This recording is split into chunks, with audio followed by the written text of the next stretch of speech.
¿Cómo están? Bienvenidos, bienvenidas a este primer capítulo del viaje que vamos a hacer con los amigos de Sensación du Temps por la relojería.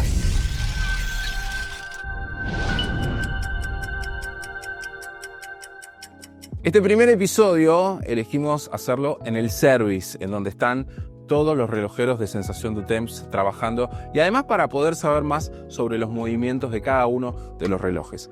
Cuando hablamos de movimientos, estamos hablando del mecanismo que hace que el reloj funcione.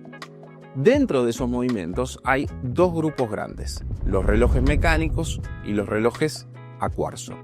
Si hacemos zoom dentro de los relojes mecánicos, tenemos dos grandes diferencias. Están los que son a cuerda manual y los que son calibres automáticos. Vamos con la cuerda manual. La cuerda manual es básicamente el movimiento más ancestral, es el que estaba en los relojes de bolsillo.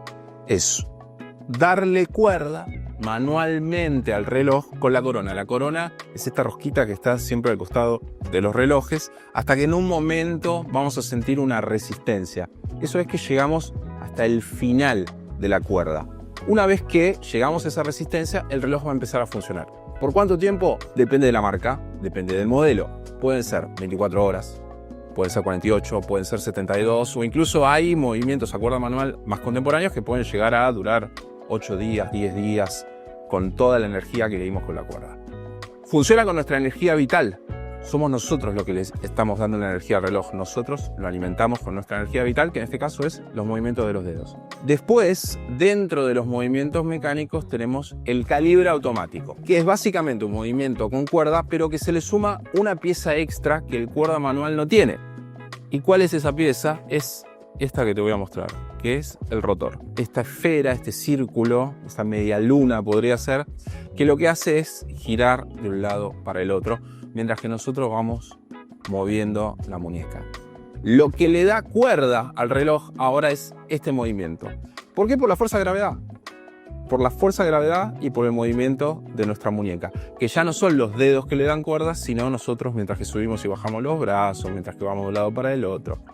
Vuelve a ser nuestra energía vital, ahora con nuestro movimiento corporal, la que alimenta el reloj. Segundo grupo, nos vamos a los relojes a cuarzo. Los relojes a cuarzo son todo un tema, porque tienen un costado que fue positivo y otro costado que generó una crisis. De hecho, cuando se habla del cuarzo, todos los historiadores, cuando hablan de los relojes y los relojes de pulsera y particularmente el cuarzo, hablan de la crisis del cuarzo. El cuarzo lo descubrieron los japoneses en el 60.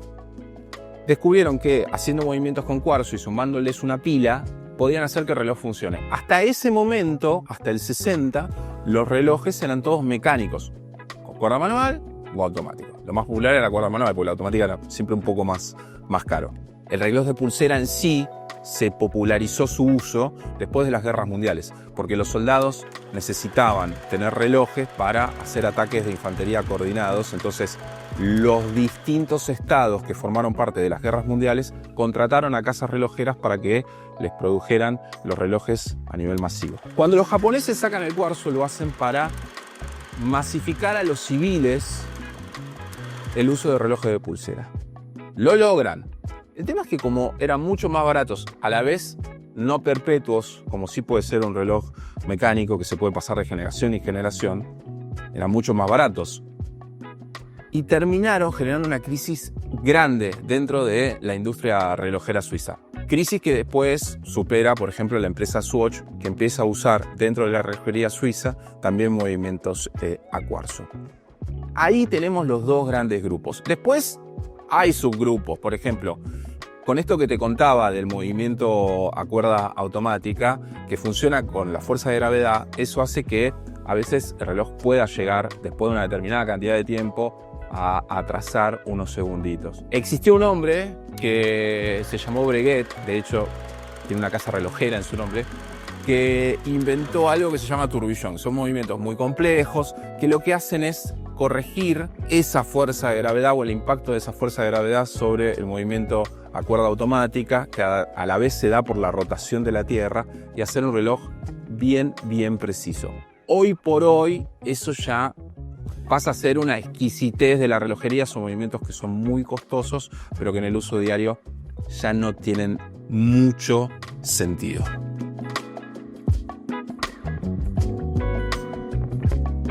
¿Qué estás armando acá? Acá estoy armando un reloj Hamilton que es automático. Recién lo acabamos de limpiar y ahora se está armando todas las piezas. ¿Cuánto tardas en armar un movimiento? Solamente en armarlo 1 hora más o menos. ¿Y cada cuánto es recomendable?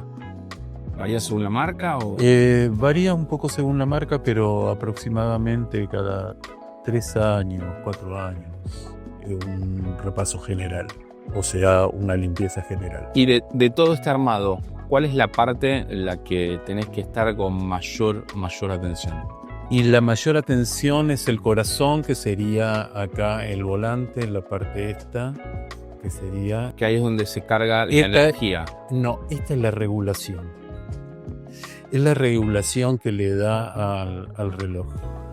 La energía está cargada por el rotor, o sea, la cuerda se carga por este rotor, pero el corazón del reloj es el volante, que sería esta pieza.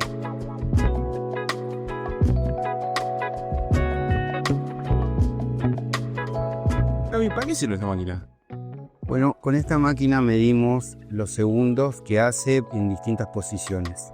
En este caso está haciendo 4 segundos en esta posición. Esto es lo que marca, es una amplitud, que es la diferencia que hace el volante con el áncora, y con esto la regulación. O sea que vos lo que estás midiendo acá es cómo está vibrando el reloj. O sea, básicamente cuán preciso está. Exactamente. En cada posición nos va a marcar una diferencia, y lo que hacemos nosotros es regularlo. Y de acá van cambiando las posiciones en función del movimiento que va a tener el reloj durante el día cuando está en la muñeca del cliente, ¿no? Exactamente.